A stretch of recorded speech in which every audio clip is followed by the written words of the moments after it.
नमस्कार मित्रांनो, आजचा आपला व्हिडिओ घरकुल योजनेसंदर्भातील असणार आहे।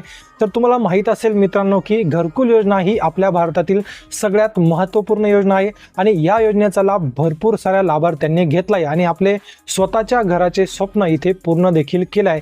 परंतु मित्रांनो, बरेच सारे लाभार्थी असे आहेत त्यांच्याकडे स्वतःची जागा नसल्यामुळे, घर बांधण्यासाठी स्वतःच्या हक्काची जागा नसल्यामुळे त्यांचे घर बांधण्याचे स्वप्न इथे अपूर्ण राहिले आहे आणि त्यांना घरकुल योजनेचा इथे लाभ घेता येत नाही।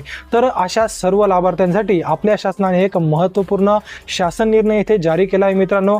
तर याच्यामध्ये तुम्हाला तुमच्याकडे जर स्वतःची घर बांधण्यासाठी जागा नसेल तर तुम्हाला घरकुल योजनेअंतर्गत आता सरकार तुम्हाला जागा घेऊन देणार आहे किंवा जागा घेण्यासाठी तुम्हाला शासनातर्फे एक रक्कम दिली जाणार आहे। तर मित्रांनो, आज या व्हिडिओमध्ये आपण बघणार आहोत की हा शासन निर्णय नेमका काय आहे, याच्यामध्ये तुम्हाला किती रक्कम घर बांधण्यासाठी देण्यात येणार आहे आणि याचा लाभ कोणते कोणते लाभार्थी घेऊ शकतात या संबंधितली सविस्तर